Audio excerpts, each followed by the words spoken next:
Hello everyone. Welcome to the Complex Cinema channel. If you enjoy our content, please make sure to hit that subscribe button and give this video a big thumbs up. Today, we are going to discuss the film They Called It Fairness. In the quiet and unforgiving landscape of independent cinema, the film They Called It Fairness emerges as a stark reflection of human stubbornness and moral decay. The story follows two ordinary men, Arthur and Julian, whose lifelong friendship is tested to its absolute limit over a disputed piece of barren land. Arthur, played with a heavy, melancholic stillness by veteran actor Thomas Sterling, approaches the conflict with the weariness of a man who has already lost too much. Sterling drew heavy inspiration for this role from his own father, a hard-working carpenter who spent decades fighting a local municipality over property rights. Julian, portrayed by the charismatic newcomer Julian Vance, brings an erratic, desperate energy to the screen, channeling the chaotic ambition that defined Vance's early years in the theater before breaking into film. The narrative unfolds during a bitter winter that mirrors the freezing emotional distance growing between the two protagonists. They once shared dreams of escaping their claustrophobic hometown, but time turned those dreams into bitter resentment. As the legal battles escalate, consuming their meager savings and alienating their families, the film exposes the tragic irony of their obsession. The word fairness becomes a weapon, a hollow justification for petty cruelty and self-destruction. The director weaves these intimate struggles with sweeping, desolate shots of the countryside, transforming the natural environment into a silent witness to their folly. Ultimately, the film offers no neat resolutions or comforting morals, leaving the audience with the haunting realization that pride is the most expensive thing a person can ever afford. The mounting tension between Arthur and Julian seeps into every corner of their small, suffocating community, infecting even the briefest encounters at the local diner where locals whisper behind their hands. Thomas Sterling masterfully conveys Arthur's internal exhaustion through micro-expressions, a technique he honed during his decades on the classical stage where every subtle twitch of an eyebrow carries immense emotional weight. You can see the physical tone of the feud in the way Arthur slumps his shoulders and avoids the gaze of his estranged daughter, whose heartbreaking pleas for peace fall on deaf ears. On the opposite side of the bitter divide, Julian paces the hardwood floors of his dilapidated farmhouse late into the night, nursing a glass of cheap whiskey while obsessively reviewing old land deeds with trembling hands. Julian Vance infuses this frenzied state with a raw authenticity, drawing directly from the sleepless nights of his own struggling actor days in London flats, where financial ruin felt like a constant, breathing entity. As the midwinter snowdrifts pile high against the rotting fence posts that mark the disputed boundary, the setting itself becomes a claustrophobic cage trapping both men in their mutual stubbornness.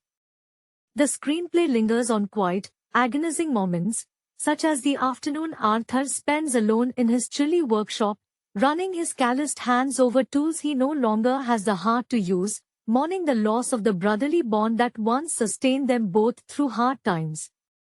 Julian suffers a parallel breakdown during a brutal blizzard when his livestock breaks free, and in a moment of sheer desperation and misplaced pride, he refuses Arthur's silent offer of help from across the snowy divide, choosing instead to freeze in the dark rather than swallow his ego.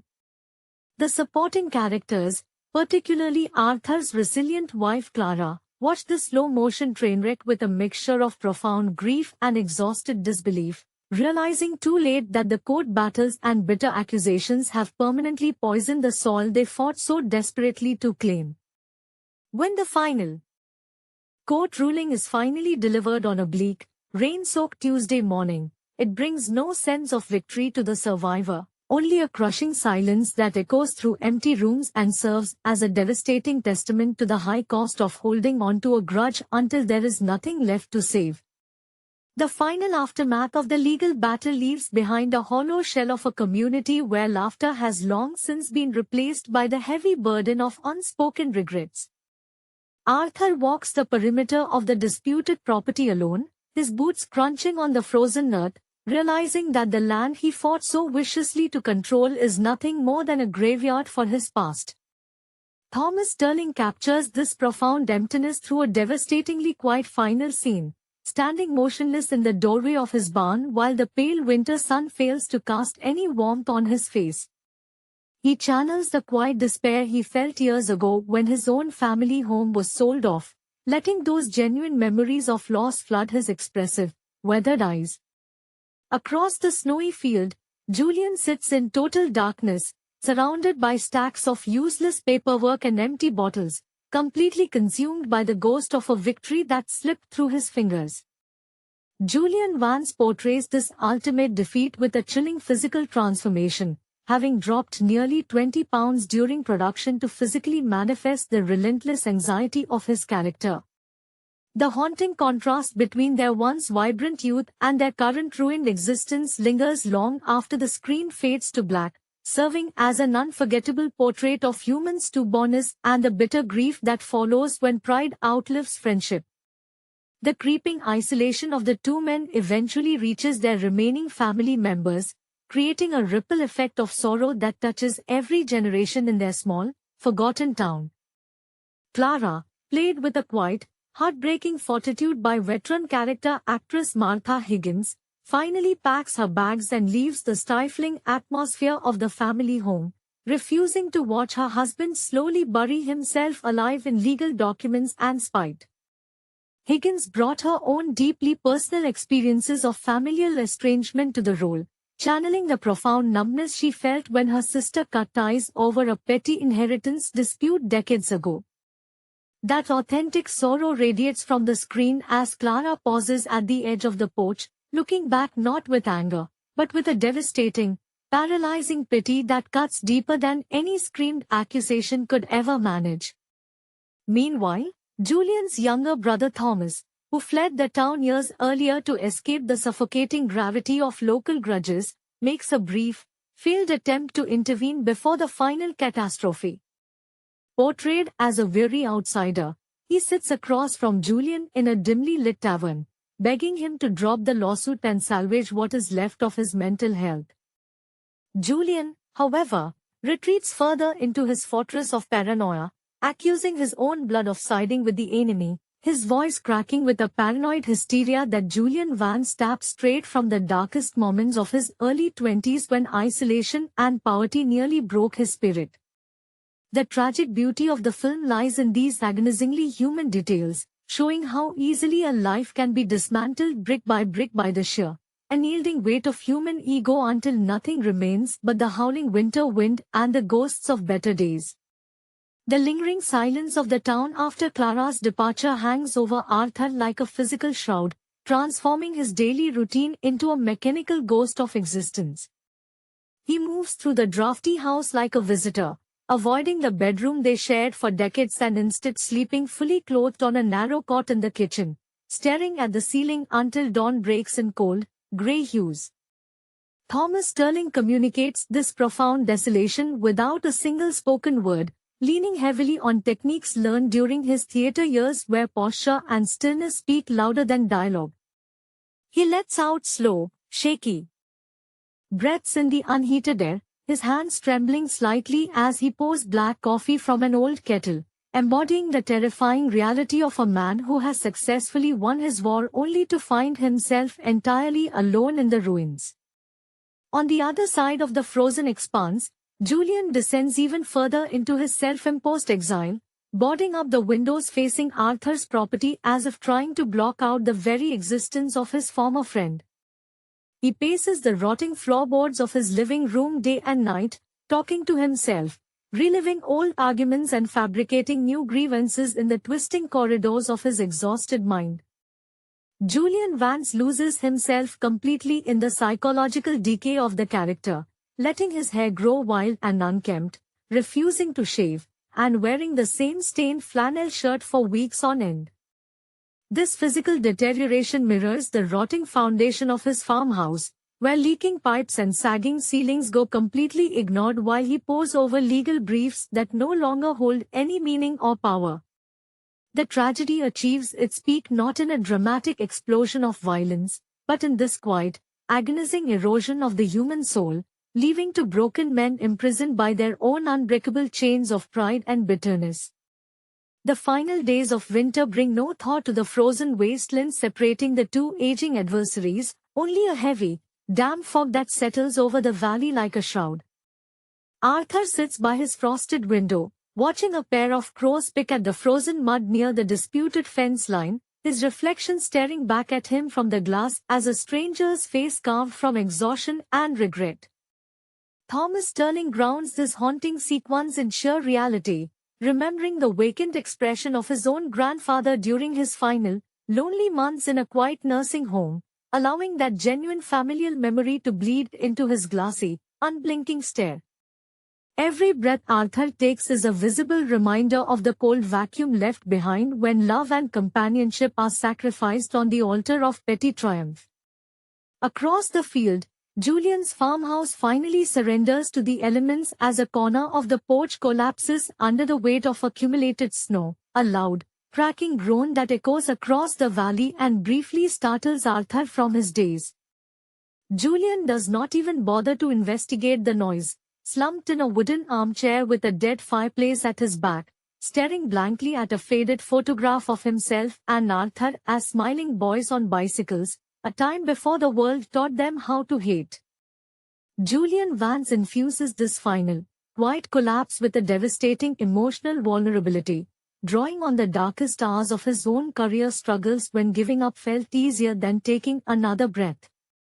The film fades out on this lingering image of mutual ruin, leaving behind an aching stillness that reminds the audience of the immense, irreplaceable value of grace in a world so often consumed by the bitter hunger for control. The spring thaw finally arrives in the valley not as a gentle blessing, but as a cruel excavation of all the ugliness that winter tried to bury beneath the snow. As the thick ice melts away from the disputed strip of land, it reveals only waterlogged mud, rusted debris, and the rotting remnants of a wooden fence that both men fought so bitterly to control. Arthur steps outside onto his damp porch for the first time in weeks, his joints aching with the damp cold, only to see the true scale of the wasteland he now exclusively owns. The realization hits him not with a wave of triumph, but with a suffocating wave of nausea as he looks across the ruined acreage and sees Julian standing motionless on his own side of the boundary, a ghost haunting the ruins of a collapsed empire. Thomas Sterling portrays this crushing moment of clarity with a devastating physical collapse, dropping his coffee mug to the wooden boards and watching the dark liquid pool at his feet without making a single move to clean it up. He draws directly from the profound exhaustion he felt the day he finally closed his parents' failing workshop, letting his shoulders slump and his chin drop toward his chest in an exhibition of complete and utter defeat. Across the muddy expanse, Julian finally breaks his weeks of reclusive silence, stepping out onto his sagging porch with hollow eyes and pale, sunken cheeks that tell the story of a man whose body has finally surrendered to his broken mind. Julian Vance captures this harrowing final breath of the feud by shuffling forward with the halting, fragile steps of a man twice his age, his hands shoved deep into his pockets to hide their violent, uncontrollable shaking. They do not shout, they do not gesture, and they do not exchange a single word across the yawning chasm of their shared stubbornness, because they both finally understand that the battle was lost the very moment they allowed pride to become more important than brotherhood. The slow passage of the spring days brings no healing to the fractured landscape, only a relentless rain that washes away the last remaining traces of snow and turns the disputed earth into a churning morass of grey mud. Arthur and Julian remain trapped in their respective corners of the valley, shadows of the men they used to be, watching each other through rain-streaked windows with a weary resignation that has entirely replaced their former rage. Thomas Sterling conveys Arthur's ongoing penance through the agonizing rhythm of his solitary days, spending hours sitting by the kitchen table listening to the rhythmic dripping of a leaky roof he no longer cares to fix. He taps into the quiet despair of his own grandfather's final years, letting his gaze wander aimlessly across empty rooms that once echoed with family laughter and the warm, comforting noise of a shared life. On the opposite side of the sodden field, Julian's existence deteriorates into a waking nightmare of damp walls and rotting wood as the spring rains expose the structural failures of his neglected farmhouse. Julian Vance captures this downward spiral with a haunting physical stillness, sitting for hours in the drafty parlor wrapped in a moth-eaten wool blanket, watching water stain the ceiling plaster directly above his head. He draws from the deepest wells of his own early theatrical struggles in London, channeling the visceral panic of watching a carefully built life dissolve into damp misery while the rest of the world moves on without noticing. The tragic weight of their ongoing proximity becomes a torture of its own, as every creak of the floorboards and every gust of wind serves as a constant, echoing reminder of the man living just a few hundred yards away who shares the exact same burden of unbroken pride. The arrival of summer finally dries the mud into hardened, cracked earth, but it brings no warmth to the cold void that continues to exist between the two ruined properties. Arthur spends his mornings sitting on a weathered wooden bench by the edge of his porch, staring blankly at the dry weeds and thistle that have choked out any chance of green life on the disputed strip of land. Thomas Sterling communicates this profound stagnation through the heavy, slow blink of his eyes and the way he tightly clasps his weathered hands together in his lap, channeling the helpless frustration he felt during a prolonged period of unemployment in his middle years when every day felt like an endless waiting room. He watches the dust swirl in the hot July breeze, a physical manifestation of the empty air that now fills his once vibrant home. Across the sun-baked field, Julian emerges from his barricaded farmhouse only when the scorching heat forces him out for water, his skin pale and scorched by the glaring afternoon sun after months of hiding in the dark. Julian Vance portrays this frail emergence with a staggering commitment, moving with a cautious, bird-like fragility that reflects the complete shattering of his once formidable physical presence. He draws inspiration from the emaciated actors he observed in his youth who let obsession consume their health, bringing a terrifying authenticity to Julian's sunken cheeks and hollow, haunted gaze. As the midday heat beats down on the silent valley, the two men sit miles apart in emotional distance yet inches away in geography, serving as permanent monuments to the devastating truth that some victories cost far more than a person has left to give. The oppressive heat of late summer eventually gives way to the amber hues and crisp evening breezes of autumn, offering a brief, deceptive illusion of renewal as the leaves turn to gold and drift lazily across the ruined landscape. Arthur attempts to rake the fallen foliage from his overgrown front yard, but his movements are sluggish and mechanical, the wooden handle of the rake feeling like an unbearable weight in his arthritic hands. Thomas Sterling manifests this crippling fatigue by letting out deep, rattling sighs with every single sweep of the tool, tapping into the genuine physical pain he endured while recovering from a severe bout of pneumonia years prior, a memory of bodily betrayal that anchors his performance in raw reality. He pauses frequently to wipe the sweat from his brow with the back of a trembling hand, staring across the property line toward Julian's house with a dull, vacant longing that has long since hollowed out any remaining trace of anger. Over on the neglected acreage, Julian deals with the changing season by furiously trying to chop firewood for the coming winter, swinging an old axe at dry logs with a frantic, erratic energy that exposes his rapidly failing strength. Julian Vance portrays this desperate labor with unsettling authenticity, letting his breath come in ragged gasps while his arms shake uncontrollably from malnourishment and exhaustion, drawing directly from the grueling physical demands of his early days as a stagehand before he found success. When the heavy axe inevitably slips from his grip and buries itself harmlessly in the dirt, Julian simply collapses to his knees in the dry grass, staring down at his blistered palms with a quiet, devastating realization that he no longer has the strength to fight the changing seasons or his own self-destruction. The falling leaves continue to blanket the valley in a golden shroud, covering the scars of their endless feud in a thick, indifferent layer of nature that refuses to acknowledge the petty tragedies unfolding beneath its branches. As the autumn chill deepens into the sharp, biting frost of late November, the cycle of the seasons completes its inevitable turn, dragging both men back into the familiar, agonizing grip of another harsh winter. Arthur barely manages to keep the small coal stove in his kitchen lit, spending his endless, freezing nights huddled under a tattered wool blanket while listening to the wind howl through the rotting window frames. Thomas Sterling portrays this final descent into bitter old age with heartbreaking precision, letting his chin rest heavily against his chest as his eyes glaze over with memories of a simpler past before the lawyers and the land deeds poisoned their lives. He draws on the profound sadness he felt during the final winter of his own father's life, channeling that genuine familial grief into the slow, agonizing way Arthur rubs his freezing, arthritic fingers together in a futile attempt to generate warmth. Across the frozen expanse, Julian lies awake in the pitch black of his ice-cold bedroom, staring up at the water-damaged ceiling where the winter frost has drawn intricate, crystalline patterns of decay.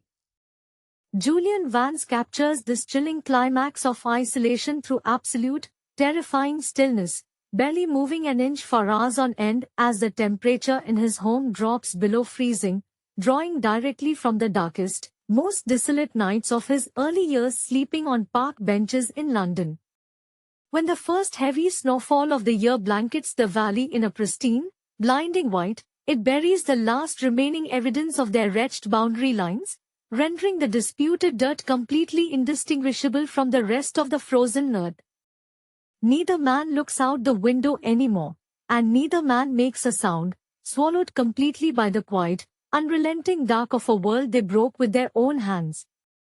The first rays of a pale, winter dawn finally break over the valley, casting long, bruised shadows across the unbroken sheet of snow that covers the forgotten acreage. The silence is absolute, heavier and more suffocating than the drifting powder that now bangs high against the doors of both abandoned-looking homesteads. Inside his freezing kitchen, Arthur remains slumped over the wooden table, his forehead resting lightly against the cold surface where his hand still clutches a dead, unlit pipe. Thomas Sterling portrays this ultimate, silent surrender with devastating authenticity, channeling the profound stillness of his own final moments on the classical stage when an entire audience hangs breathless on a single, motionless pause. He lets no breath escape, letting the camera linger on the fine, translucent skin of his weathered neck and the rigid, frozen set of his jaw, capturing the terrifying beauty of a life burned entirely down to the embers. Across the blinding white expanse, Julian sits frozen in his drafty armchair, his chin tucked into the collar of his frayed flannel shirt, staring blindly toward the frost-covered window that faces his old friend's home. Julian Vance imbues this final image with a chilling, ghost-like grace, drawing from the memory of a beloved mentor who slipped away quietly in his sleep, channeling that exact peaceful detachment into Julian's wide, unblinking eyes. The camera slowly pulls back, rising above the snow-laden chimney tops and the rotting, invisible fence lines, framing the two distant houses as mere specks in a vast, indifferent wilderness. The haunting score swells just enough to echo the howling winter wind, leaving the audience with an unforgettable, aching portrait of two men who fought for every inch of earth until the earth finally reclaimed them both, leaving behind nothing but the quiet, eternal snow. Weeks pass beneath the unyielding weight of the blizzard, and the valley becomes a pristine, terrifying monument to absolute emptiness, where even the wildlife gives the cursed acreage a wide berth. The rescue party, when they finally break through the 5-foot drifts blocking the winding mountain road, arrives not with sirens wailing, but with the quiet, respectful dread of men who know what the winter claims when left unchecked. The heavy crunch of snowshoes breaks the suffocating silence as local sheriff's deputies wade through the hip-deep powder, their breath pluming in the sub-zero air as they push open the unlatched, frozen door of Arthur's homestead. Thomas Sterling's lingering presence on screen shifts into a hauntingly peaceful cinematic memory, framed in soft, ghostly flashbacks that reveal Arthur in the sunlit summers of his youth, laughing freely while tossing hay bales alongside a much younger Julian. The deputies find him exactly where the frost left him, bathed in the pale, slanting light of a late afternoon sunbeam that cuts through the icy grime of the kitchen window, casting a warm golden hue over a face finally free from the wrinkles of malice and regret. The lead deputy, a local man who had watched the two old friends tear each other apart over decades, slowly removes his hat, his eyes welling with a genuine, unscripted grief that the director captures in a lingering, unflinching close-up. Across the field, a second deputy kicks open the warped, ice-jammed door of Julian's farmhouse, stepping into an interior that feels less like a home and more like a crypt preserved in umber. Julian Van's final cinematic moments are projected through the scattered debris of his isolation, the towering stacks of unread legal briefs, the empty bottles crusted with frost, and the faded, water-stained photographs of better days scattered across the rotting floorboards like fallen leaves. They find him seated in the dark parlor, his head tilted back toward the cracked ceiling plaster, a faint ghost of a smile touching the corners of his pale, sunken lips as if he had finally caught a glimpse of an old friend walking up the path. As the sun dips below the jagged horizon, painting the snow in bruised shades of violet and slate, the camera slowly elevates into the freezing twilight sky, looking down on the two houses standing like lonely, forgotten sentinels in the white expanse. The bitter wind dies down to a soft, whispering sigh through the bare branches of the orchard, carrying away the last lingering specters of their decades-long war. In this breathtaking, devastating fade to black, the film leaves its audience with the heavy, echoing truth that while land can be divided, fought over, and claimed, the human heart cannot survive in a fortress built entirely of pride, leaving the valley to the quiet, healing snow and the enduring memory of what might have been.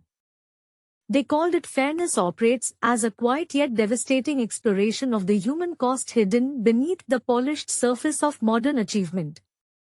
The film follows two protagonists whose parallel journeys in high-stakes competitive fields mirror the relentless pressure of contemporary ambition.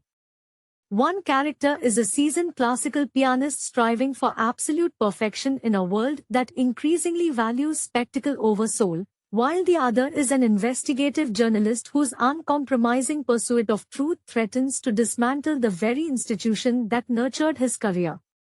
Both figures draw their inspiration from real historical tensions, channeling the fierce independence of Glenn Gould and the fearless investigative rigor of Martha Gellhorn. These artistic and professional lineages ground the narrative in a tangible reality, giving the characters weight and psychological depth that transcends simple cinematic archetypes. The cinematography reinforces this heavy atmosphere through muted color palettes and lingering close-ups that capture the subtle micro-expressions of doubt and fatigue. There are no grand cinematic explosions here. The conflict is entirely internal, fought in dimly lit practice rooms and cluttered newsrooms where every decision carries an irreversible consequence. The directors deliberately slow the pacing to force the audience to sit with the discomfort of moral compromise. When the pianist finally alters his interpretation to appease the competition judges, and when the journalist decides to bury a crucial document to protect a vulnerable source, the betrayal of their own ideals feels profoundly human. The narrative avoids easy moralizing, choosing instead to examine how systemic pressure gradually erodes integrity one small concession at a time. The brilliance of the film lies in its refusal to offer neat resolutions, leaving viewers with the haunting realization that true fairness is often the first casualty of relentless success. Beneath the surface of their polished public personas, both protagonists are haunted by a deep sense of isolation that comes from operating at the absolute limits of their abilities. The pianist spends his nights staring at the ivory keys not with passion, but with a paralyzing fear of mediocrity, knowing that decades of relentless repetition have turned his art into a cage. His hands, once instruments of pure emotional expression, now bear the physical toll of tendinitis and stress, serving as constant reminders of a body rebelling against the demands of a relentless ego. Similarly, the journalist navigates a world of flickering computer screens and deafening silence in empty apartments, where the only sound is the rhythmic clicking of a keyboard documenting corruption he can barely comprehend anymore. His obsession with uncovering hidden truths has alienated him from friends, family, and any semblance of a normal life, leaving him stranded in a moral vacuum of his own making. The emotional weight of their respective dilemmas peaks during moments of devastating stillness where speech fails entirely. For the pianist, this occurs backstage just moments before a major performance, when he looks into a cracked mirror and realizes the face staring back belongs to a stranger who traded his soul for applause. The camera lingers on his trembling fingers as he swallows beta blockers to steady his nerves, capturing the tragic irony of a master artist chemically subduing his own humanity just to meet the mechanical standards of a competition. For the journalist, the breaking point arrives in the cold light of dawn when he burns his final notebook, the smoke carrying away years of painstaking research and the last remnants of his youthful idealism. The visual poetry of these scenes speaks volumes about the heavy toll of compromise, portraying ambition not as a triumphant ladder to success, but as a slow, agonizing process of self-erasure. As the narrative winds toward its quiet conclusion, the film strips away any remaining illusions of triumph, leaving both men to confront the hollow echoes of their victories. The applause that greets the pianist in the grand auditorium feels entirely disconnected from his reality, washing over him like white noise while he sits paralyzed at the bench, acutely aware that his flawless performance was mechanically executed rather than genuinely felt. He plays the final notes with a mechanical precision that earns him the coveted gold medal, yet his eyes remain dead and distant, fixed on the empty space ahead as he realizes that winning the competition meant losing the very artistry that made him love music in the first place. The judges smile and offer polite handshakes, blind to the profound spiritual bankruptcy hidden behind his courteous bow, sealing his fate as a prisoner of his own manufactured perfection. Meanwhile, the journalist watches his front-page headline hit the newsstands from the anonymous shadows of a subway platform, feeling no surge of vindication, only a crushing numbness that settles deep in his chest. The expose brought down a corrupt executive and satisfied the editors who pushed him to the edge, but the victory feels hollow because the prize was his own credibility and the safety of the source who trusted him with the truth. He drops the damp newspaper into a rusted metal trash can and walks away into the grey morning crowd, blending into the masses of commuters who are equally trapped in their own invisible compromises. The final frames of the film refuse to offer closure, lingering instead on the empty city streets where the wind whispers through concrete canyons, reminding the audience that the pursuit of excellence often demands the sacrifice of everything that makes life worth living. The psychological aftershocks of these choices linger long after the credits roll, seeping into the quiet corners of the characters' fractured domestic lives. The pianist returns to a sprawling, immaculate apartment that feels less like a home and more like a mausoleum for his lost youth, where the only furniture of consequence is a Steinway grand piano covered in dust and sheet music he no longer has the heart to open. He sits on the edge of the velvet bench in total darkness, listening to the hum of the refrigerator and realizing that the silence is no longer peaceful, but rather a deafening reminder of the applause that has already faded into nothingness. His reflection in the high-gloss finish of the instrument shows a man who defeated every rival in the international circuit yet was entirely powerless against the quiet erosion of his own spirit. He attempts to play a simple melody from his childhood, but his fingers refuse to obey, stiffened not just by physical wear, but by years of playing strictly for the approval of judges rather than the joy of the sound. Across the city, the journalist inhabits a drastically different yet equally oppressive environment, surrounded by towering stacks of unread mail, empty coffee cups, and the ghostly blue glow of multiple monitors displaying breaking news he no longer cares to investigate. He pours a glass of lukewarm tap water, his hands trembling slightly as he looks out the grease-stained window at the endless expanse of city lights, wondering if anyone down there actually cares about the sacrifices made in the name of the public interest. The burning of his notebook did not erase the guilt, it merely amplified it, transforming his memories into a persistent internal dialogue that questions whether his lifelong crusade for justice was just an elaborate ego trip disguised as civic duty. He traces the deep worry lines around his eyes in the cracked bathroom mirror, recognizing the exact moment he traded his humanity for a headline that the world will forget by tomorrow morning. The brilliance of the film rests precisely in this unflinching refusal to grant redemption to men who traded their souls for a fleeting moment at the summit. By intertwining the artistic despair of the musician with the moral exhaustion of the reporter, the directors construct a universal monument to the quiet tragedies of modern ambition. The viewer is left with the lingering, uncomfortable truth that society often rewards the shell of a person while completely ignoring the internal devastation required to fit the mold of success. There are no heroes here, only survivors of their own relentless standards, walking the streets of a bustling metropolis while carrying the heavy, invisible burden of ghosts they created themselves.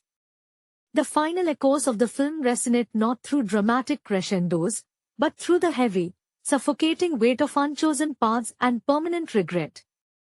Both men are left to inhabit the ruins of their own design, wandering through a world that continues to celebrate their triumphs while remaining entirely oblivious to their inner ruin. The pianist occasionally finds himself drawn back to the concert halls, compelled by muscle memory and contractual obligation to step under the blinding white glare of the stage lights, though the magic is gone, replaced by a cold, transactional choreography. He performs the most complex compositions with effortless technical brilliance, yet every note feels like an act of mourning for the spontaneous, flawed creativity he sacrificed on the altar of perfection. The audience leaps to their feet in thunderous applause, showering him with adulation, but their cheers only serve to emphasize the vast, unbridgeable chasm between the celebrated maestro and the hollow shell sitting at the bench. He bows mechanically, flashing the practiced, empty smile of a man who has mastered the art of public deception while losing all connection to his internal truth. In a similar vein, the journalist finds himself trapped in the relentless machinery of a 24-hour news cycle that demands constant sacrifice in exchange for fleeting relevance. He sits at his cluttered desk while younger, hungrier reporters rush past him in the bullpen, whispering about the legendary scoops of his past, unaware that the fire behind those investigations has long since burned to ash. He edits their copy with a tired, mechanical precision, cutting out the passion and nuance just as his own editors once trimmed the edges of his youthful idealism. When a major story breaks, he feels no surge of adrenaline, only a dull, aching exhaustion that settles deep in his bones, reminding him that the pursuit of truth often ends in the quiet betrayal of one's own humanity. He knows that tomorrow the papers will wrap fish and the internet will move on to the next fleeting scandal, leaving behind only the collateral damage of destroyed lives and compromised integrity. The enduring power of the film lies in this unflinching portrait of contemporary ambition as a self-sustaining trap that consumes everything beautiful and authentic in its path. It strips away the romantic mythology of genius and dedication, revealing instead the quiet, grinding loneliness of individuals who traded their capacity for love and joy for a fleeting spot at the top of their fields. The directors leave us staring into the empty spaces between the notes and the blank white spaces between the columns of text, forcing us to confront the quiet tragedies unfolding all around us in a society obsessed with winning at any cost. As the final black screen fades in absolute silence, the absence of music and dialogue feels deafening, a deliberate void that invites the audience to examine their own compromises and wonder what parts of themselves they might have quietly traded away in the relentless pursuit of success. The lingering aftermath of their choices eventually forces both men out of their sterile isolation and into the chaotic, indifferent pulse of the city streets, seeking some form of anchor in a world that has already moved on without them. The pianist walks aimlessly through a damp public park on a bitter autumn afternoon, watching children chase autumn leaves and laughing with a carefree abandonment that he lost somewhere around his 10th year at the conservatory. He stops near a weathered wooden bench where an old street musician is clumsily playing an out-of-tune accordion, the simple, uneven melody lacking every technical standard the pianist had dedicated his life to enforcing. Yet, as he listens to the raw, unpolished sound rise above the city traffic, a strange tightness grips his throat because he hears more genuine emotion in those clumsy, imperfect chords than in all his years of performing under gilded chandeliers. For a brief, agonizing second, he reaches out to touch the cold metal of a nearby lamppost, as if grounding himself against the crushing weight of his own wasted potential, before turning away to rejoin the hurried crowd of ghosts. Meanwhile, the journalist finds himself wandering through the cavernous halls of the public library, seeking refuge from the digital noise of the newsroom and the suffocating silence of his apartment. He stands before towering rows of historical archives, running his fingertips along the leather-bound spines of newspapers from decades past, looking for the yellowed pages of his earliest stories when he still believed his words could genuinely alter the course of history. He pulls out a fragile edition from his first year as a junior reporter, reading a forgotten piece about a local community fighting to save a neighborhood park, and is struck by the fierce, burning urgency that once defined his prose. That young writer had possessed a moral clarity that the seasoned senior editor had systematically beaten out of him through compromise, and more compromise, trading the sharp edge of truth for the comfortable cushion of establishment approval. He closes the heavy book with a soft sigh that stirs the dust motes dancing in a stray shaft of afternoon sunlight, acutely aware that the distance between who he wanted to be and who he had become is an unbridgeable chasm. These parallel wanderings underscore the central tragedy of the film, framing modern success not as a destination, but as a slow exile from the very qualities that make human existence meaningful. Neither man finds redemption in the traditional sense, because the narrative understands that some doors, once closed by ambition and fear, can never be forced open again. They return to their respective domains as the evening shadows lengthen across the metropolis, accepting their quiet fates with a heavy, resigned dignity that is far more heartbreaking than any dramatic breakdown.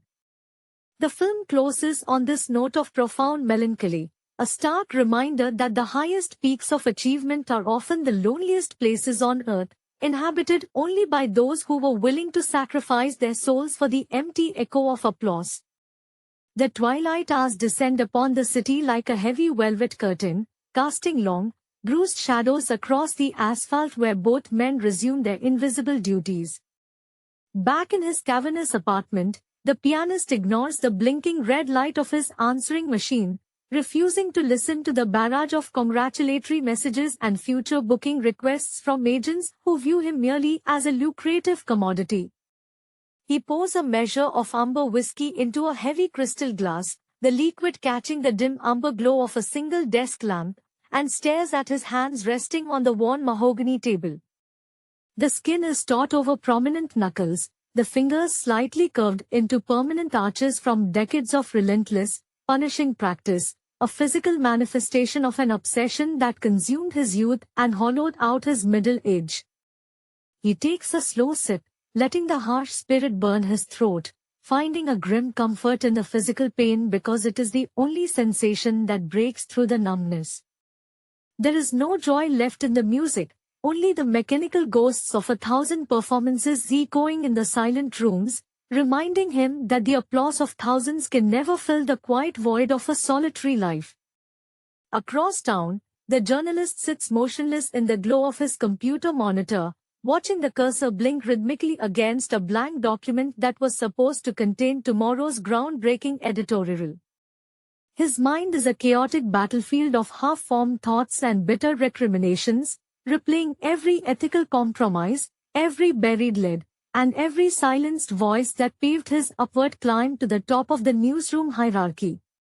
He remembers the earnest young idealist he used to be, a reporter who slept on office floors and chased rumors with a fierce, unyielding hunger, entirely distinct from the weary executive he has become. The irony is suffocating. as he realizes that in his relentless quest to expose the corruption of others, he completely failed to notice the slow, insidious corruption of his own soul. He reaches out and gently presses the power button, plunging the desk into total darkness, and sits in the quiet shadows as the city rages on outside his window, indifferent to the silent tragedies unfolding behind every closed door. The morning light brings no sense of renewal, only a harsh, glaring illumination that exposes the dust motes dancing in the stale air of their respective domains. The pianist wakes with a familiar tightness in his chest, his limbs stiff and aching from a night spent slumped in an armchair rather than resting comfortably in bed. He walks automatically toward the grand piano, his hand brushing against the polished wood as if checking to ensure his cage is still intact, though he lacks even the empty motivation to lift the fall board today.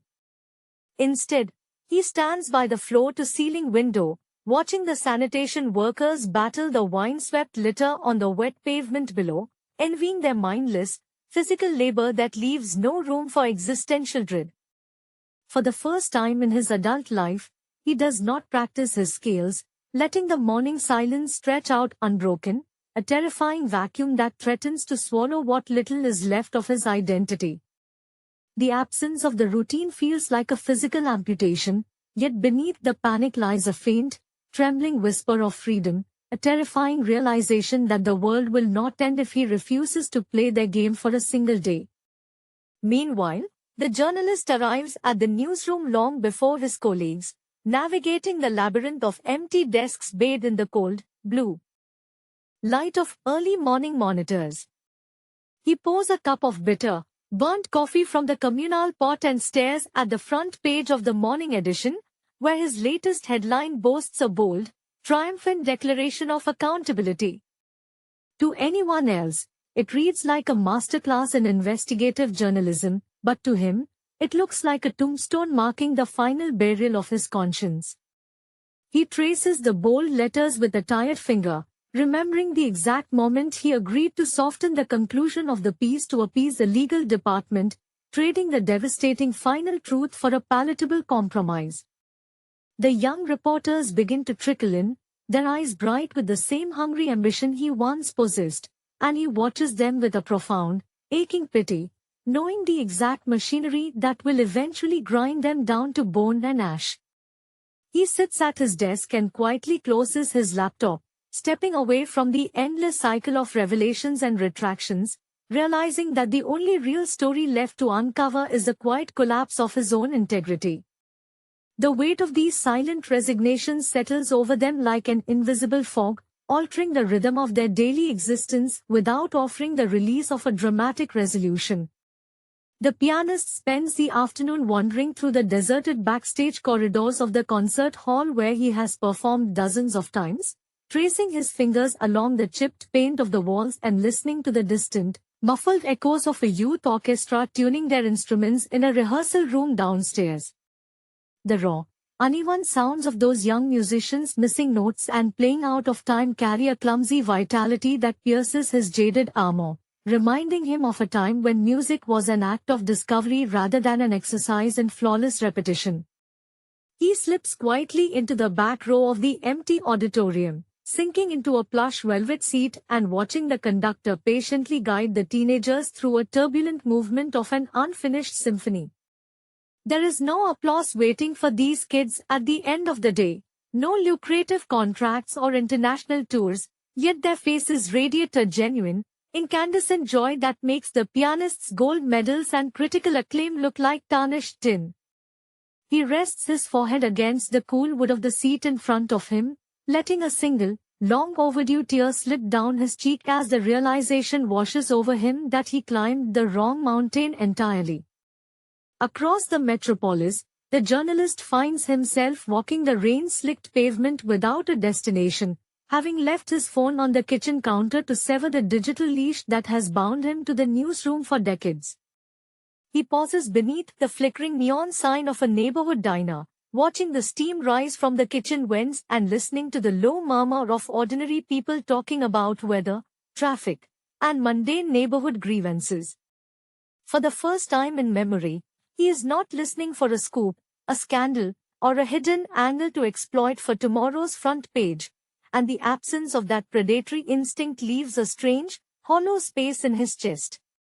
He steps inside the warm, dimly lit restaurant and sits in a cracked vinyl booth, ordering a simple cup of black coffee from a tired waitress who looks right through him with the universal indifference of the working class. He watches the rain trace intricate, erratic patterns down the streaked window pane, feeling the phantom weight of his burning notebook finally lift from his shoulders as he accepts the quiet anonymity of a life unscripted by ambition. The narrative lingers on these fragile moments of awakening, refusing to grant easy redemption while acknowledging that true human connection begins only when the relentless machinery of success finally grinds to a halt. The journey back from the edge of obsession is neither triumphant nor sudden, but rather a slow, painful acclimation to the quiet reality of unmade choices. Both men must learn to inhabit the spaces they once rushed past in their relentless pursuit of greatness, confronting the ghosts of the people they used to be before ambition flattened their lives into mere resumes of success. The pianist stays away from the concert stage for a second consecutive week, ignoring the frantic emails and phone calls from promoters whose panicked threats eventually give way to a cold, professional abandonment. He spends his afternoons sitting on a battered wooden stool in his otherwise immaculate kitchen, trying to remember what it felt like to play an instrument simply because the sound brought him peace rather than validation. When he finally opens the case of an old upright piano he had relegated to the back storage room, the keys are yellowed and out of tune, yet running his stiff fingers over the imperfect strings feels less like a failure and more like an awkward, honest reunion with a long-lost friend. He plays a clumsy, halting chord progression, wincing at the sore notes, but for the first time in decades, he does not care who is listening, finding a profound, subversive liberation in the act of being utterly ordinary. In a similar gesture of quiet defiance, the journalist packs up the personal belongings from his corner office, filling a cardboard box with decades of journalism awards, framed photographs with politicians, and the heavy leather journals that document his meteoric rise through the media ranks. His colleagues watch him in bewildered silence, unable to comprehend why a man at the pinnacle of his profession would willingly walk away from power, influence, and the permanent spotlight of the public eye. He offers them only a tired, knowing smile as he carries the box down to the street level, setting it beside a overflowing recycling bin before walking away without a backward glance. He rents a small, sparsely furnished room in an older part of the city, far from the gleaming glass towers of corporate media, where the only sounds are the hum of passing traffic and the distant chatter of neighbors sharing stories over courtyard fences. Sitting at a modest wooden table with a blank sheet of paper and a simple ballpoint pen, he begins to write not for an audience of millions or to appease a demanding editor, but simply to capture the fading light of the afternoon sun against the brick wall outside his window. The film ends not with a grand moral lesson or a neat Hollywood resolution, but with this enduring, melancholic stillness, portraying the true cost of fairness as something that can only be reclaimed when a person finally summons the courage to step off the ladder of success and embrace the quiet, unwritten dignity of an authentic life. Hello everyone. Welcome to the Complex Cinema channel. If you enjoy our content, please make sure to hit that subscribe button and give this video a big thumbs up. Today, we are going to discuss the film They Called It Fairness. In the quiet and unforgiving landscape of independent cinema, the film They Called It Fairness emerges as a stark reflection of human stubbornness and moral decay. The story follows two ordinary men, Arthur and Julian, whose lifelong friendship is tested to its absolute limit over a disputed piece of barren land. Arthur, played with a heavy, melancholic stillness by veteran actor Thomas Sterling, approaches the conflict with the weariness of a man who has already lost too much. Sterling drew heavy inspiration for this role from his own father, a hard-working carpenter who spent decades fighting a local municipality over property rights. Julian, portrayed by the charismatic newcomer Julian Vance, brings an erratic, desperate energy to the screen, channeling the chaotic ambition that defined Van's early years in the theater before breaking into film. The narrative unfolds during a bitter winter that mirrors the freezing emotional distance growing between the two protagonists. They once shared dreams of escaping their claustrophobic hometown, but time turned those dreams into bitter resentment. As the legal battles escalate, consuming their meager savings and alienating their families, the film exposes the tragic irony of their obsession. The word fairness becomes a weapon, a hollow justification for petty cruelty and self-destruction. The director weaves these intimate struggles with sweeping, desolate shots of the countryside, transforming the natural environment into a silent witness to their folly. Ultimately, the film offers no neat resolutions or comforting morals, leaving the audience with the haunting realization that pride is the most expensive thing a person can ever afford. The mounting tension between Arthur and Julian seeps into every corner of their small, suffocating community, infecting even the briefest encounters at the local diner where locals whisper behind their hands. Thomas Sterling masterfully conveys Arthur's internal exhaustion through micro-expressions, a technique he honed during his decades on the classical stage where every subtle twitch of an eyebrow carries immense emotional weight. You can see the physical toll of the feud in the way Arthur slumps his shoulders and avoids the gaze of his estranged daughter, whose heartbreaking pleas for peace fall on deaf ears. On the opposite side of the bitter divide, Julian paces the hardwood floors of his dilapidated farmhouse late into the night, nursing a glass of cheap whiskey while obsessively reviewing old land deeds with trembling hands. Julian Vance infuses this frenzied state with a raw authenticity, drawing directly from the sleepless nights of his own struggling actor days in London flats, where financial ruin felt like a constant, breathing entity. As the midwinter snowdrifts pile high against the rotting fence posts that mark the disputed boundary, the setting itself becomes a claustrophobic cage trapping both men in their mutual stubbornness.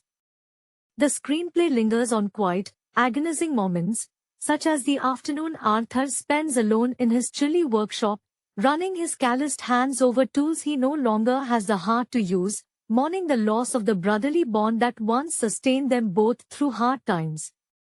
Julian suffers a parallel breakdown during a brutal blizzard when his livestock breaks free, and in a moment of sheer desperation and misplaced pride, he refuses Arthur's silent offer of help from across the snowy divide, choosing instead to freeze in the dark rather than swallow his ego.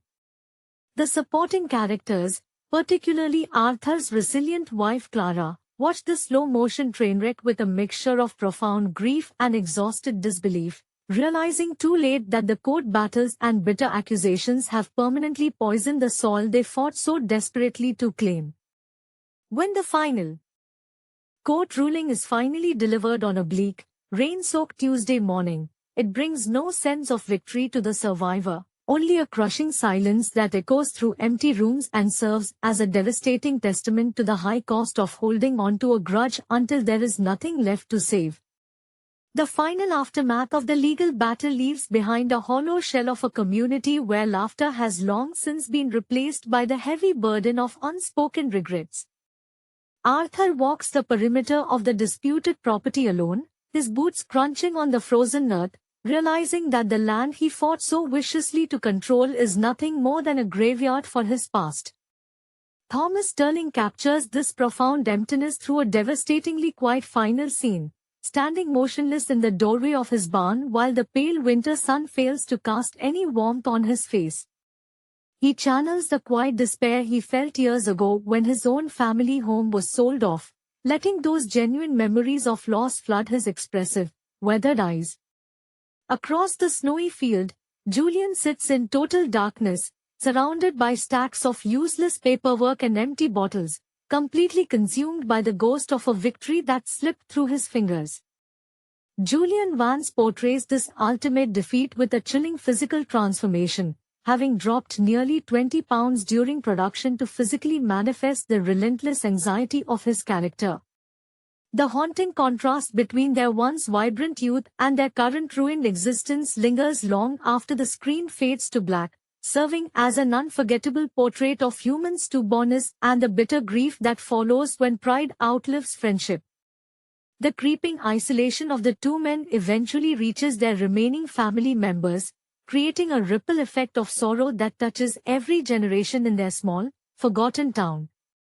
Clara, played with a quiet, heartbreaking fortitude by veteran character actress Martha Higgins, finally packs her bags and leaves the stifling atmosphere of the family home, refusing to watch her husband slowly bury himself alive in legal documents and spite.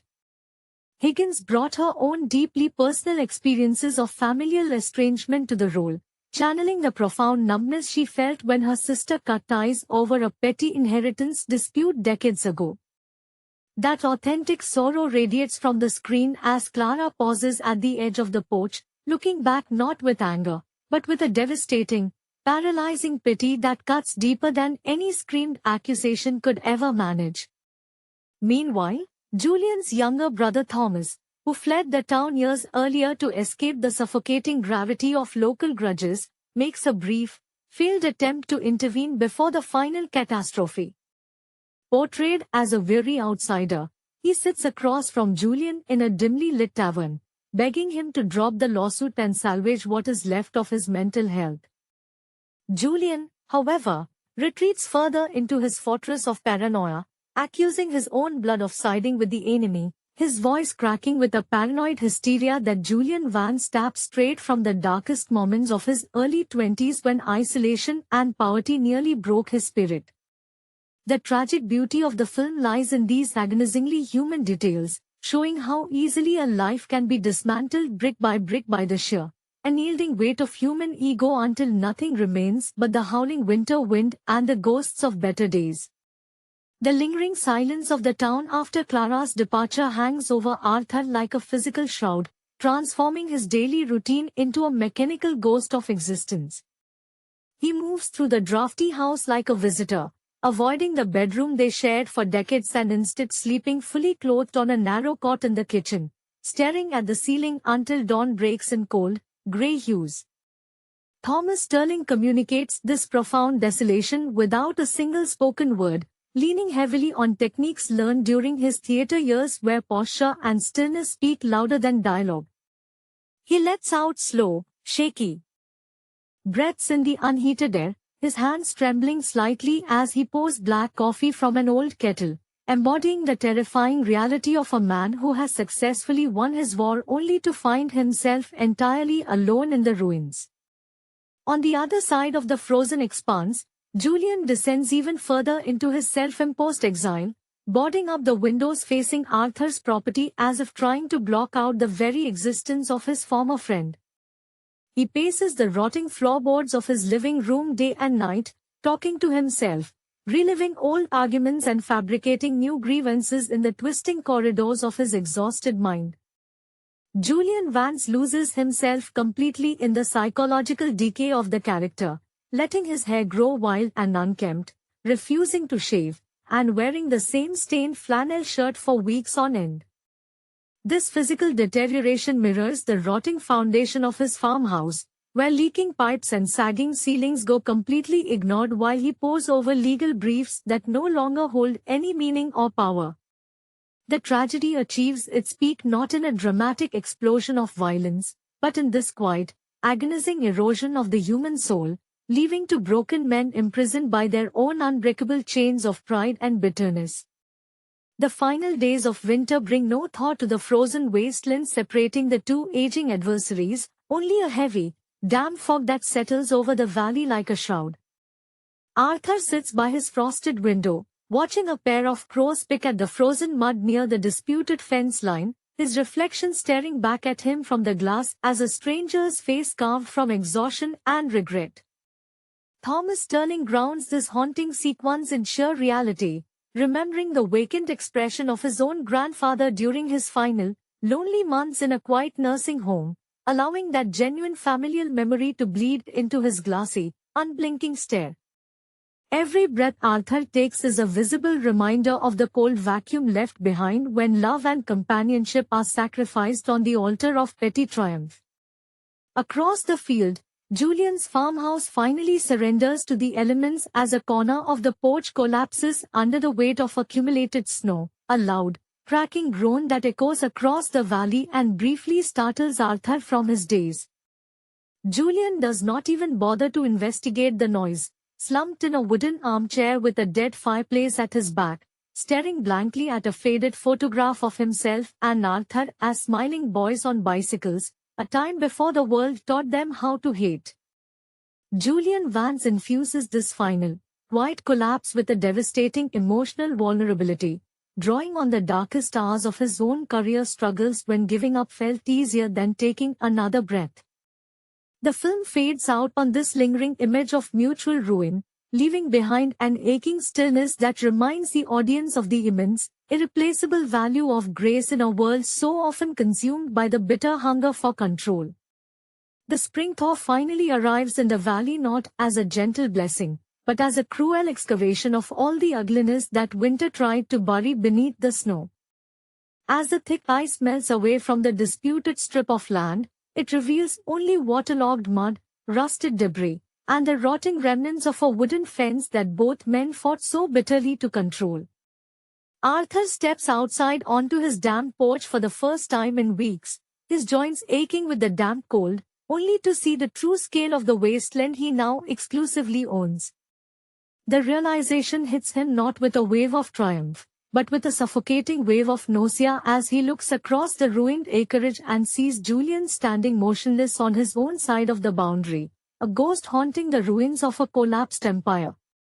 Thomas Sterling portrays this crushing moment of clarity with a devastating physical collapse, dropping his coffee mug to the wooden boards and watching the dark liquid pool at his feet without making a single move to clean it up. He draws directly from the profound exhaustion he felt the day he finally closed his parents' failing workshop, letting his shoulders slump and his chin drop toward his chest in an exhibition of complete and utter defeat.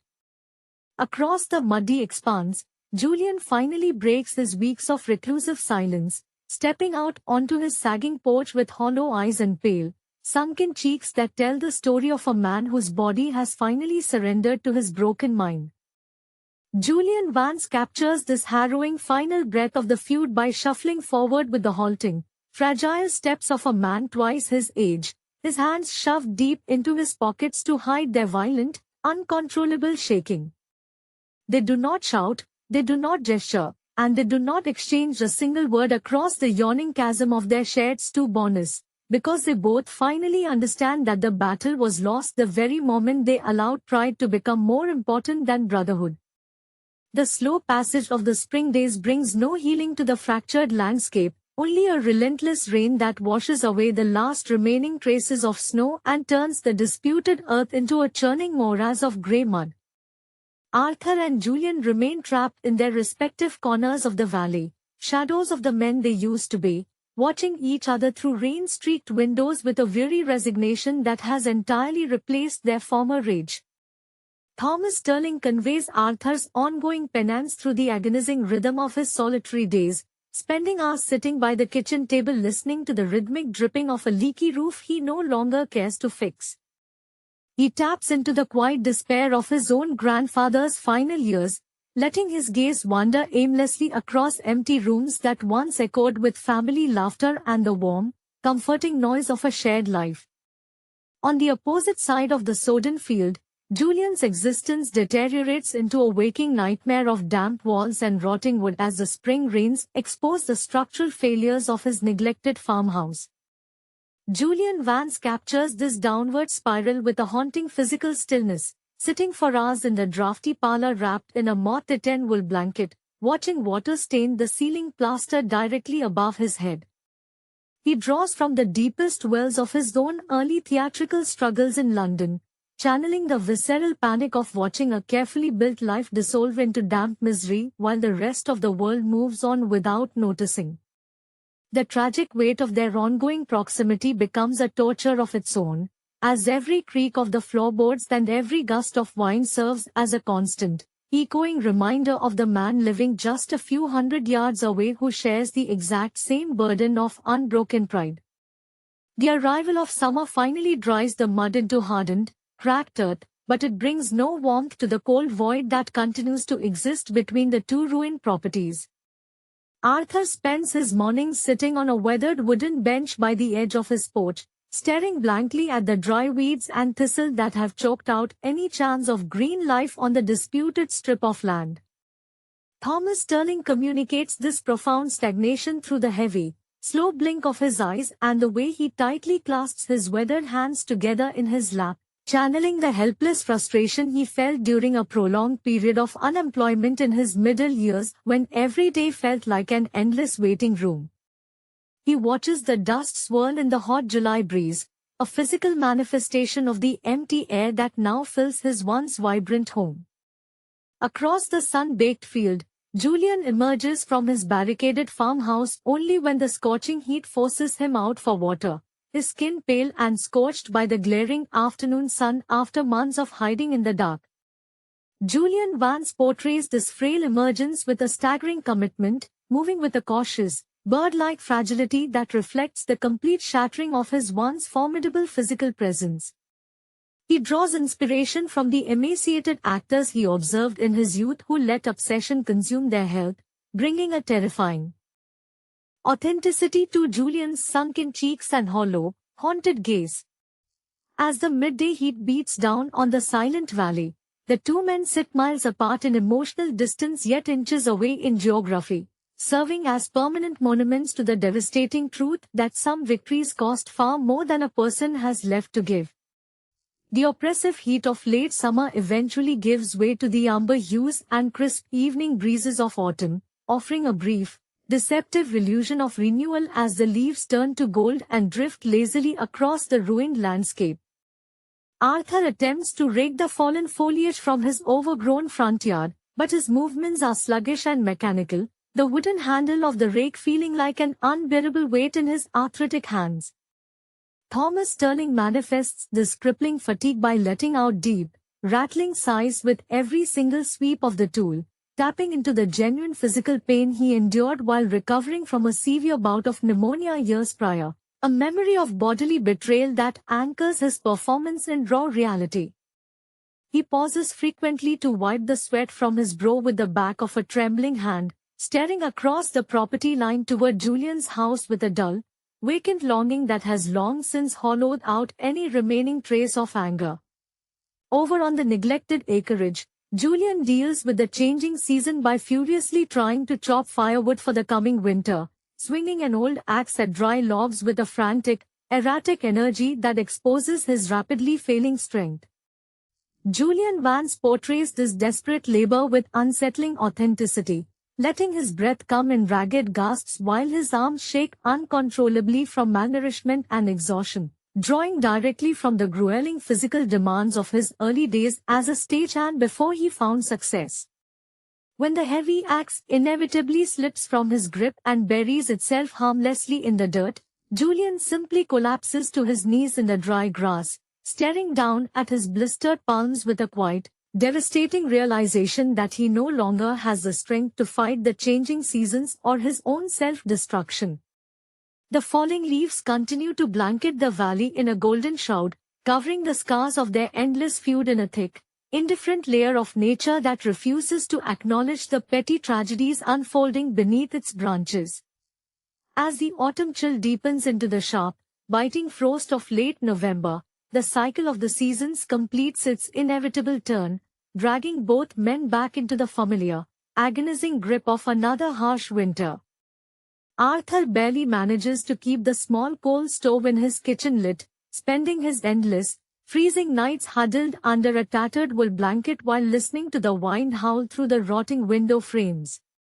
Thomas Sterling portrays this final descent into bitter old age with heartbreaking precision, letting his chin rest heavily against his chest as his eyes glaze over with memories of a simpler past before the lawyers and the land deeds poisoned their lives. He draws on the profound sadness he felt during the final winter of his own father's life, channeling that genuine familial grief into the slow, agonizing way Arthur rubs his freezing, arthritic fingers together in a futile attempt to generate warmth.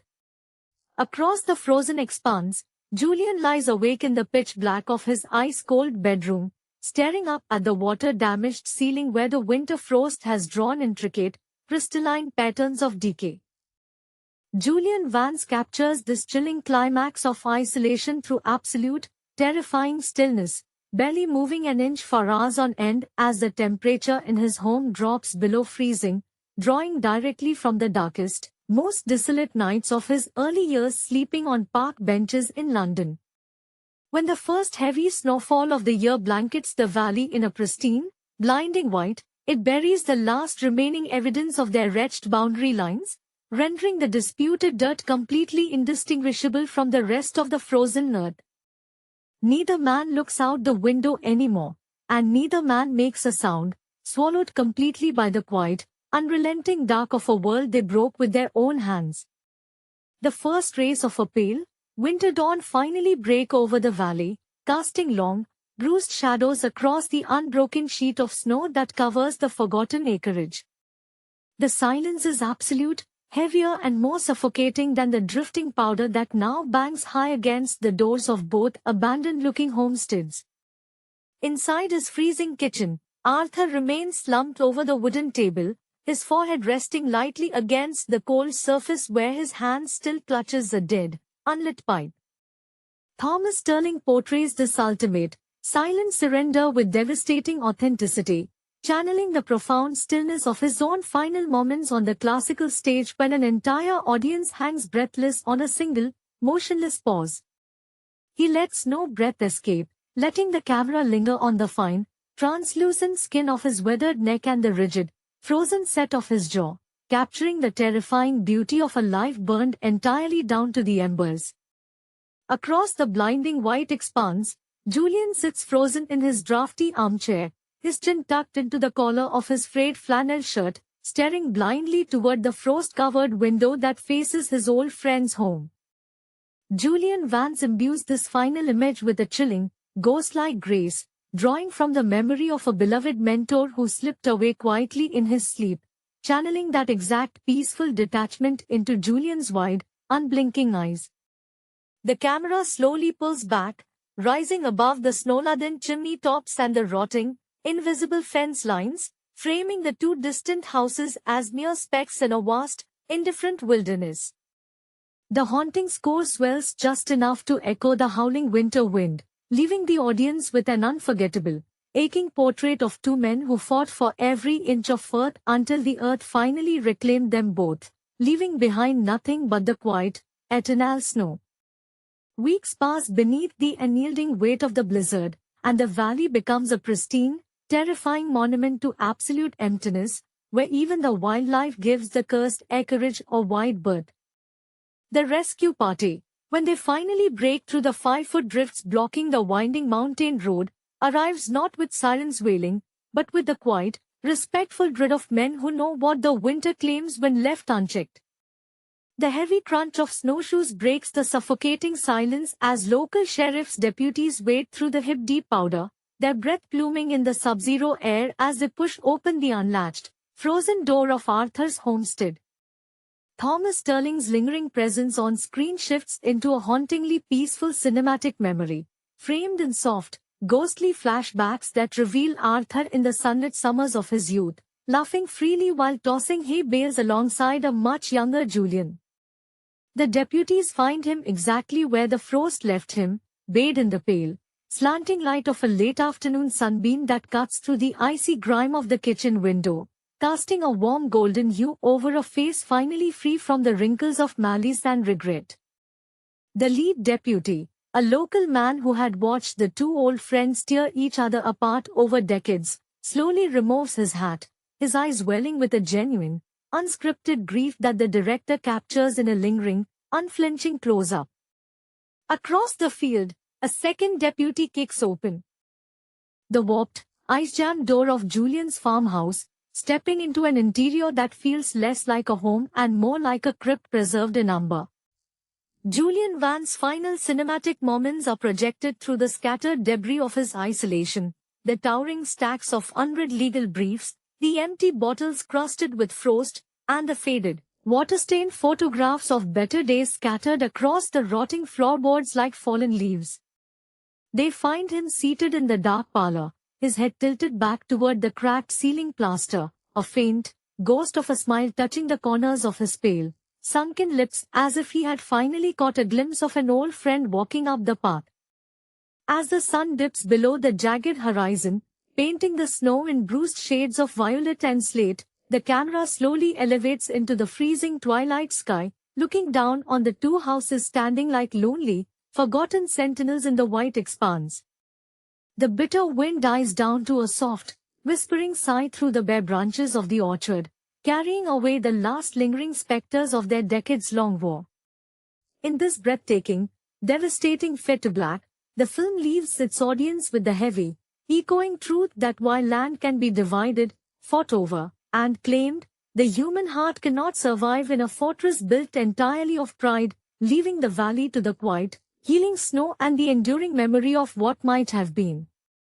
They called it Fairness Operates as a quiet yet devastating exploration of the human cost hidden beneath the polished surface of modern achievement. The film follows two protagonists whose parallel journeys in high-stakes competitive fields mirror the relentless pressure of contemporary ambition. One character is a seasoned classical pianist striving for absolute perfection in a world that increasingly values spectacle over soul, while the other is an investigative journalist whose uncompromising pursuit of truth threatens to dismantle the very institution that nurtured his career. Both figures draw their inspiration from real historical tensions, channeling the fierce independence of Glenn Gould and the fearless investigative rigor of Martha Gellhorn. These artistic and professional lineages ground the narrative in a tangible reality, giving the characters weight and psychological depth that transcends simple cinematic archetypes. The cinematography reinforces this heavy atmosphere through muted color palettes and lingering close-ups that capture the subtle micro-expressions of doubt and fatigue. There are no grand cinematic explosions here. The conflict is entirely internal, fought in dimly lit practice rooms and cluttered newsrooms where every decision carries an irreversible consequence. The directors deliberately slow the pacing to force the audience to sit with the discomfort of moral compromise. When the pianist finally alters his interpretation to appease the competition judges, and when the journalist decides to bury a crucial document to protect a vulnerable source, the betrayal of their own ideals feels profoundly human. The narrative avoids easy moralizing, choosing instead to examine how systemic pressure gradually erodes integrity one small concession at a time. The brilliance of the film lies in its refusal to offer neat resolutions, leaving viewers with the haunting realization that true fairness is often the first casualty of relentless success. Beneath the surface of their polished public personas, both protagonists are haunted by a deep sense of isolation that comes from operating at the absolute limits of their abilities. The pianist spends his nights staring at the ivory keys not with passion, but with a paralyzing fear of mediocrity, knowing that decades of relentless repetition have turned his art into a cage. His hands, once instruments of pure emotional expression, now bear the physical toll of tenderness and stress, serving as constant reminders of a body rebelling against the demands of a relentless ego. Similarly, the journalist navigates a world of flickering computer screens and deafening silence in empty apartments, where the only sound is the rhythmic clicking of a keyboard documenting corruption he can barely comprehend anymore. His obsession with uncovering hidden truths has alienated him from friends, family, and any semblance of a normal life, leaving him stranded in a moral vacuum of his own making. The emotional weight of their respective dilemmas peaks during moments of devastating stillness where speech fails entirely. For the pianist, this occurs backstage just moments before a major performance, when he looks into a cracked mirror and realizes the face staring back belongs to a stranger who traded his soul for applause. The camera lingers on his trembling fingers as he swallows beta blockers to steady his nerves, capturing the tragic irony of a master artist chemically subduing his own humanity just to meet the mechanical standards of a competition.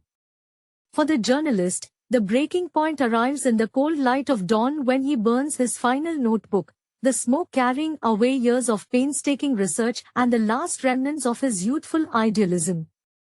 The visual poetry of these scenes speaks volumes about the heavy toll of compromise, portraying ambition not as a triumphant ladder to success, but as a slow, agonizing process of self-erasure. As the narrative winds toward its quiet conclusion, the film strips away any remaining illusions of triumph, leaving both men to confront the hollow echoes of their victories. The applause that greets the pianist in the grand auditorium feels entirely disconnected from his reality, washing over him like white noise while he sits paralyzed at the bench, acutely aware that his flawless performance was mechanically executed rather than genuinely felt. He plays the final notes with a mechanical precision that earns him the coveted gold medal, yet his eyes remain dead and distant, fixed on the empty space ahead as he realizes that winning the competition meant losing the very artistry that made him love music in the first place.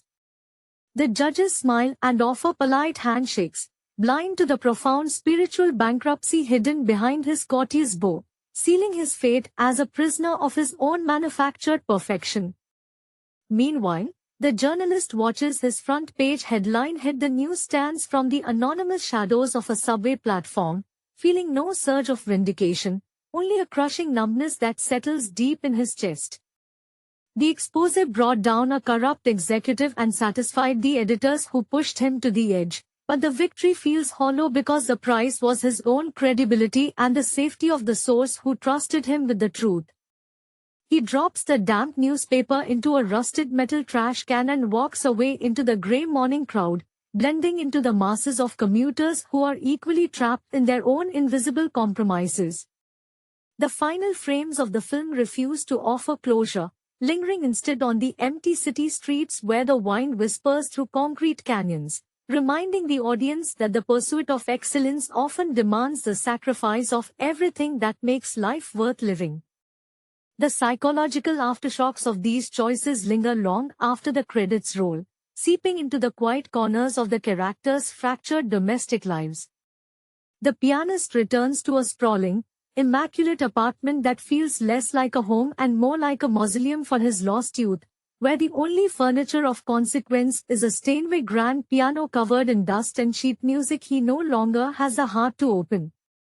He sits on the edge of the velvet bench in total darkness, listening to the hum of the refrigerator and realizing that the silence is no longer peaceful, but rather a deafening reminder of the applause that has already faded into nothingness. His reflection in the high-gloss finish of the instrument shows a man who defeated every rival in the international circuit yet was entirely powerless against the quiet erosion of his own spirit.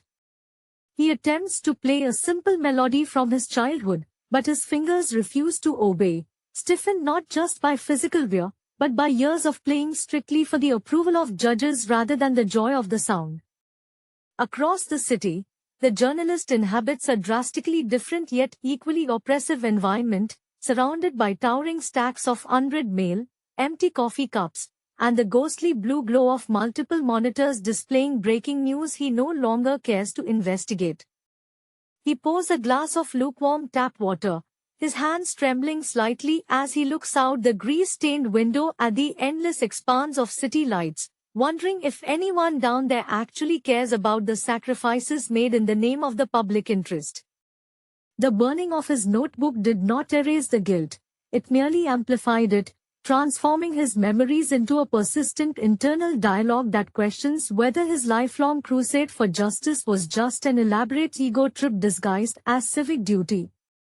He traces the deep worry lines around his eyes in the cracked bathroom mirror, recognizing the exact moment he traded his humanity for a headline that the world will forget by tomorrow morning.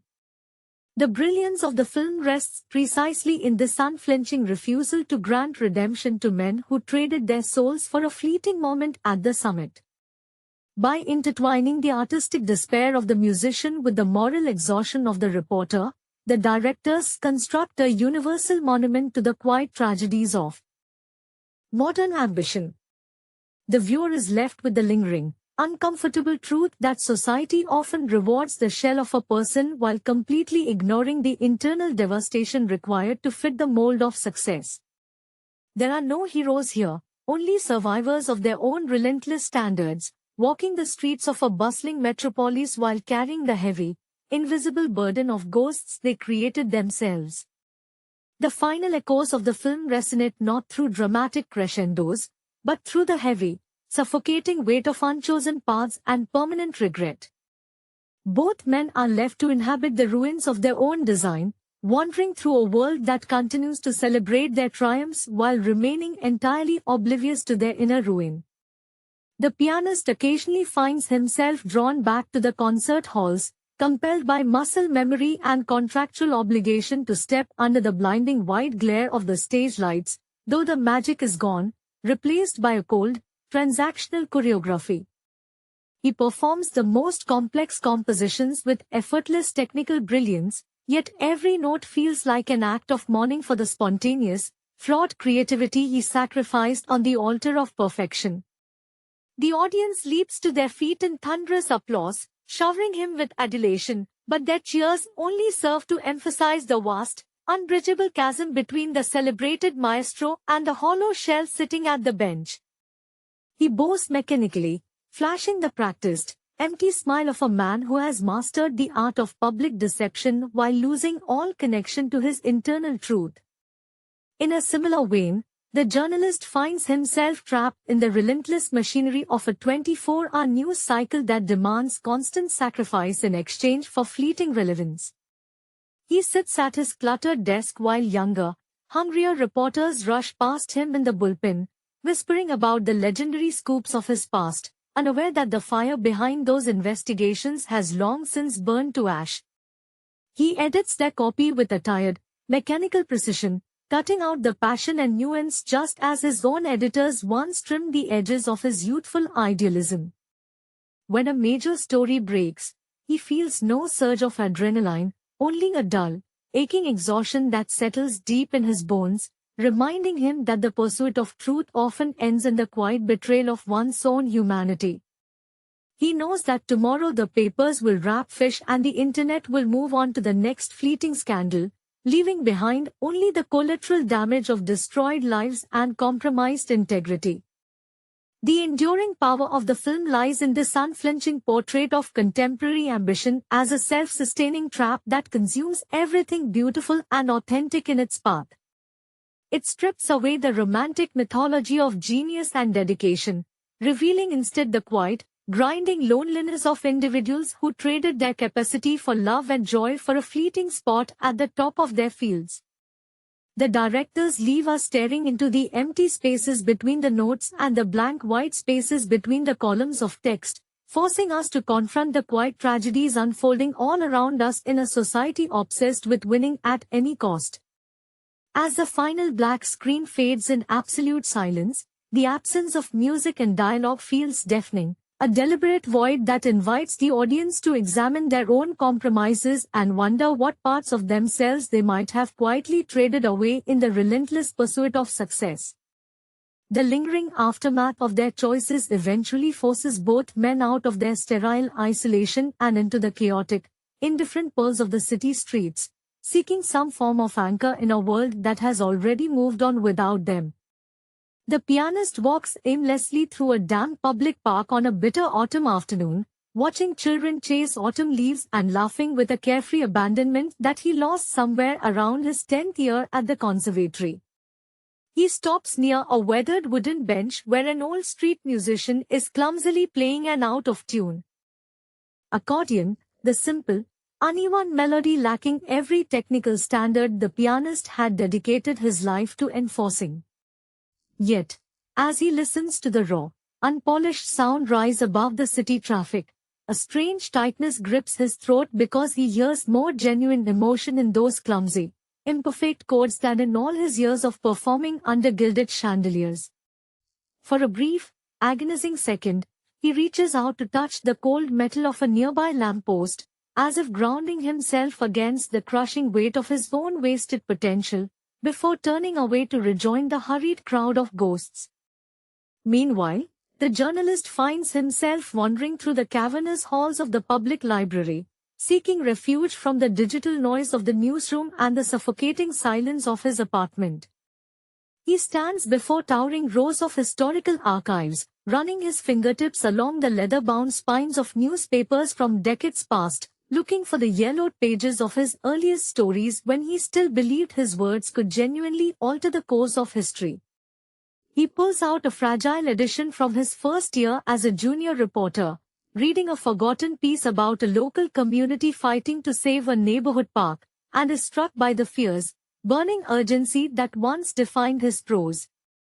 That young writer had possessed a moral clarity that the seasoned senior editor had systematically beaten out of him through compromise,